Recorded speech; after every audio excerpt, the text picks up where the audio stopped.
අද අපි කතා කරන්න යන්නේ සාමාන්‍ය පෙළ ගණිතයේ ප්‍රශ්න පත්‍රයට අනිවාර්යයෙන්ම ලැබෙන ගැටලුවක් ගැන. අද අපේ පාඩම තමයි ශ්‍රේණි. ඒ යටතේ අපි අද කතා කරන්නේ සමාන්තර ශ්‍රේණි ගැන. ශ්‍රේණි කියලා කියන්නේ අර පද ගොඩාක් එකතු කරලා නැහැරුවන් එතන තියෙන්නේ රටාවකට තියෙන සංඛ්‍යා පෙළක් විතරයි. උදාහරණයක් විදිහට 2 5 8 11 අන්න හරි. සමාන්තර ශ්‍රේණියක් කියලා කියන්නේ අනුයාත පද දෙකක් අතර වෙනස සෑම විටම එක සමාන වෙන පද අනුක්‍රමයක්. අනුයාත පද දෙකක් කියන්නේ මොකද්ද ටීචර්? අනුයාත පද දෙකක් කියලා කියන්නේ එක ළඟ පිහිටි පද දෙකක්. අපි කසුන් කියපු උදාහරණය බලමුකෝ. එතකොට 2ට 3ක් එකතු කරපුවාම තමයි 5. ඒ කියන්නේ ඊළඟ පදේ ලැබිලා තියෙන්නේ. ඊළඟ පදේ ලැබෙන්නේ 5ට 3ක් එකතු කරපුවාම ඒ කියන්නේ 8. 8ට 3ක් එකතු කරපුවාම අපේ ඊළඟ පදය ඒ කියන්නේ 11 ලැබිලා තියෙනවා. එතකොට ඊළඟ පදය 11ට 3ක් එකතු කරපුවාම 14යිද? හරියටම හරි. සමාන්තර ශ්‍රේණියක n-වෙනි පදයේ හොයන සූත්‍රය කවුද දන්නේ? මම දන්නවා. tn සමානයි a ධන n ඍණ එක වාරයක් d. හරියටම හරි. එහෙනම් කසුන් කියන්න බලන්න tn කියලා කියන්නේ මොකද්ද?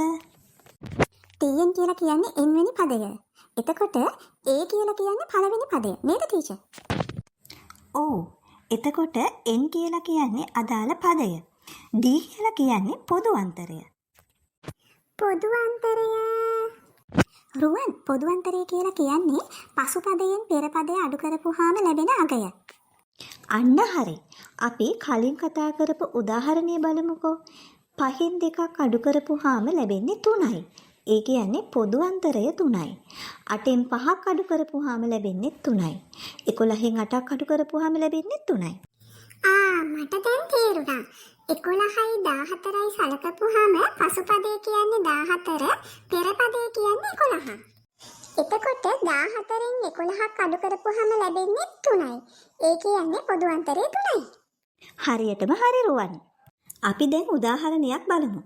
සමාන්තර ශ්‍රේණියක 3වෙනි පදයේ 15ක් වන අතර පොදු අන්තරය 4කි. එහි 10 වන පදේ සොයන්න.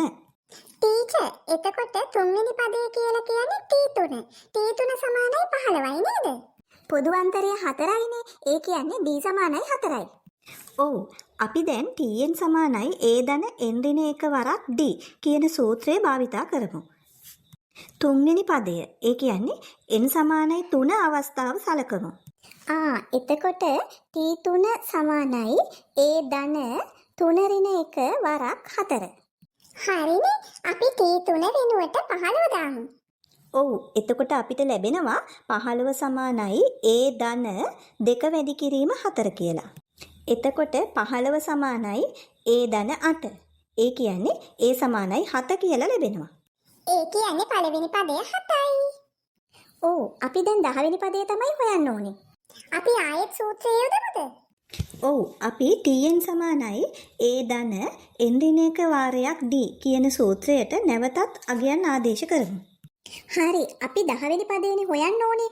එම නිසා t10 සමානයි a ධන 10 ඍණ 1 වාරයක් d. ඒ වෙනුවට 7 යොදමු. එතකොට අපිට ලැබෙනවා t10 සමානයි 7 ධන 9 වරක් 4 කියලා. ඔව්. හරියටම හරි. එහෙමනම් t10 සමානයි 7 ධන 36. ඒ කියන්නේ t10 සමානයි 43 කියලා ලැබෙනවා.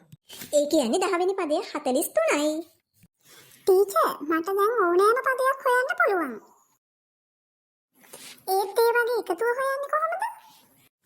ඔව්. අපි එහෙනම් ඊළඟට සමාන්තර ශ්‍රේණියක පදවල එකතුව හොයන සූත්‍ර ගැන කතා කරමු. සමාන්තර ශ්‍රේණියක පළමු පද n වල එකතුව Sn සෙවීම සඳහා සූත්‍ර දෙකක් තියෙනවා. Sn සමානයි n බෙදීම 2යි 2a ධන n ඍණ 1 වාරයක් d. පළමු පදයේ a සහ පොදු අන්තරය d දන්නවා නම් මේ සූත්‍රය භාවිතා කරන්න පුළුවන්. ඊළඟ සූත්‍රය Sn සමානයි n බෙදීම 2යි a ධන l.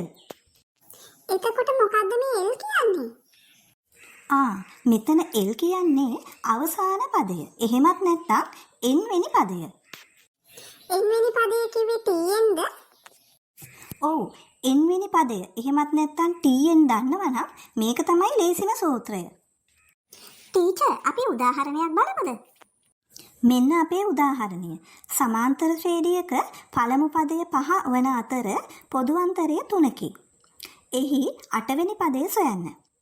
ශ්‍රේණියෙහි පළමු පද 8හි එකතුව සොයන්න. එතකොට පළමු පදේ 5යි. ඒ කියන්නේ A සමානයි 5යි. පොදු අන්තරය 3යි. ඒ කියන්නේ D සමානයි 3යි. 8 වෙනි පදේනේ හොයන්න ඕනේ. අපි සූත්‍රයට ආදේශ කරමු නේද ටීචර්? Tn සමානයි A ධන n දින එක වාරයක් D. ඔව් අපි සූත්‍රයට ආදේශ කරමු. n සමානයි 8 වෙන විට T8 සමානයි 5 ධන 8 ඍණ 1 වාරයක් 3. එතකොට අපිට ලැබෙනවා T8 සමානයි 5 ධන 7 වැඩි කිරීම 3 කියලා. එහෙමනම් අපේ පිළිතුර T8 සමානයි 26යි. ඒ කියන්නේ 8 වෙනි පදේ 26යි. පළමු පද 8හි එකතුව S8 හොයන්නත් ඕනේ. එතකොට අපිට මෙතනදී L සමානයි 26 කියලා ගන්න පුළුවන්ද? ඔව් අපිට අවසාන පදය ඒ කියන්නේ T8 26 කියලා ගන්න පුළුවන්. ඒ කියන්නේ අපිට Sn සමානයි n බෙදීම 2 වාරයක් A ධන L කියන සූත්‍රය භාවිතා කරන්න පුළුවන්. ඔව් අපි සූත්‍රයට ආදේශ කරමු. Sn සමානයි n වෙනුවට 8 යොදපුවාම 8 බෙදීම 2 වාරයක් 5 ධන 26. 8 බෙදීම 2 4යි. 5 ධන 26 කියන්නේ 31යි. ඒ කියන්නේ 4 වැඩි කිරීම 31. ඔව් රුවන් හරි. ඒ කියන්නේ S8 සමානයි 124යි. ඔව් හරියටම හරි. ඒ කියන්නේ මුල් පද 8හි එකතුව 124යි කියලා අපිට ලැබිලා තියෙනවා. එතකොට ටීචර් මේ ගැටලුවට Sn සමානයි n බෙදීම 2 වාරයක් 2a ධන n දින 1යි d කියන සූත්‍රය භාවිතා කරන්න බැයිද? පුළුවන්. අපි ඒ සූත්‍රය යොදාගෙනත් මේ ගැටලුව විසඳලා බලමු.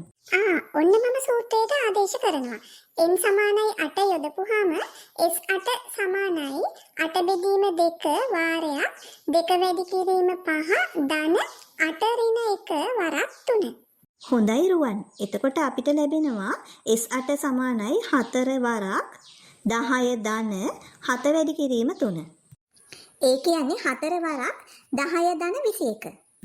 4 වැඩි කිරීම 31. ඒ කියන්නේ 124යි. හරිනේ අපිට කලින් පිළිතුරම ලැබුණා. හරි. මට දැන් Tn හොයන්නත් පුළුවන්, Sn හොයන්නත් පුළුවන්. අපි සමාන්තර ශ්‍රේණි ගැන ගොඩක් දේවල් කතා කරානේ. දැන් අපි 2024 සාමාන්‍ය පෙළ විභාගයේ ගණිතයේ ප්‍රශ්න පත්‍රයේ තිබුණු මේ ගැටලුව විසඳමු.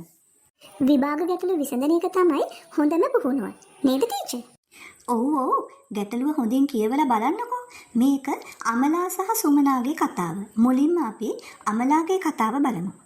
හරි මම කියන්නම්. අමලා පළමු දිනේ පිටු 20ක් කියවයි. ඉන්පසු සෑම දිනකම ඊට පෙර දින කියවූ පිටු ගණනට වඩා පිටු 3ක් වැඩියෙන් කියවයි. ගැටලුවේ පළවෙනි කොටස. පළමු වන දෙවන සහ තෙවන දිනවලදී අමලා කියවන පිටු සංඛ්‍යා පිළිවෙලින් ලියා දක්වන්න කියලා තමයි තියෙන්නේ. පළවෙනි දවසේ පිටු 20යි. ගැටලුවේ දීලම තියෙනවා. ඊළඟ දවසේ ඊට වැඩිය පිටු 3ක් වැඩිපුර කියවන නිසා 20 එකතු කිරීම 3 23යි. එතකොට තුන්වෙනි දවසේ 23 එකතු කිරීම 3 26යි. ඔව් එහෙනම් අපේ ගැටලුවට පිළිතුර මුල් දවස් 3ේදී කියවන ලද පිටු සංඛ්‍යා පිළිවෙලින් 20 23 26. ගැටලුවේ දෙවෙනි කොටස. අමලා 16 වන දිනේදී පිටු කීයක් කියවයිද? එහෙනම් අපි T16 තමයි හොයන්න ඕනේ. ඔව් Tn සමානයි A ධන n දින එක වාරයක් D සූත්‍රයේ යොදමු. n සමානයි 16 යෙදූ විට අපිට ලැබෙනවා T16 සමානයි 20 ධන 16 ඍණ 1 වරක් 3. හරි. T16 සමානයි 20 ධන 15 වැඩි කිරීම 3. ඒ කියන්නේ T16 සමානයි 20 ධන 45. ඒ කියන්නේ 65යි. ඒ කියන්නේ 16 වන දිනේදී කියවන ලද පිටු සංඛ්‍යාව 65යි. ගැටලුවේ තුන්වෙනි කොටස. ඇය 16 වන දිනය අවසන් කරද්දී මුළු පිටු කීයක් කියවා තිබේද? මුළු පිටු ගණන කියන්නේ S16. අපි දන්නවා A සමානයි 20යි, L සමානයි ඒ කියන්නේ T16 සමානයි 65යි, N සමානයි 16යි. එහෙමනම් Sn සමානයි n බෙදීම 2 වාරයක් A ධන L සූත්‍රයට ආදේශ කරමු. හරි. එතකොට අපිට ලැබෙනවා S16 සමානයි 16 බෙදීම 2 වාරයක් 20 ධන 65. ඒ කියන්නේ 8 වැඩි කිරීම 85. ඒ කියන්නේ S16 සමානයි 680යි කියලා ලැබෙනවා. දැන් තියෙන්නේ සුමනාගේ කතාව. ඔව්. සුමනා 17 වන දිනේදී නවකතාව කියවා අවසන් කළා. සෑම දිනකම ඊට පෙර දිනට වඩා පිටු 4ක් වැඩියෙන් කියෙව්වා. 4 වෙනි කොටසේදී අහන්නේ ඇය පළමු දිනේ නවකතාවේ පිටු කීයක් කියවුවද කියලා. මුළු පිටු ගණන ඒ කියන්නේ S17 අමලාගේ මුළු පිටු ගණනට සමානයි. ඒ කියන්නේ මුළු පිටු ගණන 680යි. අපි හොයන්න ඕනේ මුල් පදය. ඒ කියන්නේ A. හරි. එහෙනම් අපි Sn සමානයි n බෙදීම 2 වාරයක් 2a ධන n ඍණ 1 වරක් d සූත්‍රය යොදමු. එහෙනම් 680 සමානයි 17 බෙදීම 2 2a ධන 17 ඍණ 1 වැඩි කිරීම 4. එතකොට 680 සමානයි 17 බෙදීම 2 වරක් 2a ධන 64. බෙදීම 2 කියලා තියෙන නිසා අපි 2a ධන 64 දෙකෙන් බෙදමු. එතකොට අපිට ලැබෙනවා a ධන 32. ඔව්. අපි සමීකරණයේ දෙපසම 17න් බෙදමු. එවිට අපිට ලැබෙනවා 40 සමානයි a ධන 32. ඒ කියන්නේ a සමානයි 8 කියලා අපිට ලැබෙනවා. ගැටලුවේ 5 වෙනි කොටස. දෙදෙනාම එකම දිනක කියවීම ආරම්භ කළේ නම් ඔවුන් දෙදෙනාම එකම පිටු සංඛ්‍යාවක් කියවන්නේ කුමන දිනේදීද? අපි අමලාගේ tn සහ සුමනාගේ tn සමාන කරමු නේද ටීචර්? එතකොට අමලාගේ tn සමානයි 20 ධන n ඍණ 1 වාරයක් 3. සුමනාගේ tn සමානයි 8 ධන n ඍණ 1 වාරයක් 4. ඔව්. එහෙනම් අපි දෙපැත්තම සමාන කරමු. 20 ධන n ඍණ 1 වාරයක් 3. අපි n ඍණ 1 3න් වැඩි කරපුවාම අපිට ලැබෙනවා 3යි n ඍණ 3 කියලා. ඒ වගේම දකුණු පැත්තේ n ඍණ 1 වැඩි කිරීම 4 අපිට ලැබෙනවා 4යි n ඍණ 4 කියලා. එහෙමනම් 20 ධන 3යි n ඍණ 3 සමානයි 8 ධන 4යි n ඍණ 4. හරිනේ. 20 ඍණ 3 සමානයි 17යි. එතකොට 17 ධන 3යි n සමානයි 8 ඍණ 4 වෙනුවට 4 යොදපුවාම 4 ධන 4යි n කියලා ලැබෙනවා. ඔව්. එහෙනම් අපේ පිළිතුර 13 සමානයි n. එහෙමත් නැත්නම් n සමානයි 13යි. ඒ කියන්නේ දෙදෙනාම එකම පිටු සංඛ්‍යාවක් කියවන්නේ 13 වන දිනේදී. ඔව්. එහෙනම් අපි ගැටලුව විසඳලා ඉවරයි. ඔව්. අද අපි කතා කරපු සූත්‍ර භාවිතයෙන් අපිට සාමාන්‍ය පෙළ ගණිතයේ ප්‍රශ්න පත්‍රයේ එන සමාන්තර ශ්‍රේණි පිළිබඳ ගැටලු ලෙහෙසියෙන්ම විසඳ ගන්න පුළුවන්. ටීචර්, අපි ඊළඟ පාඩමේ ගුණෝත්තර ශ්‍රේණි ගැන කතා කරමු. ආයුබෝවන්.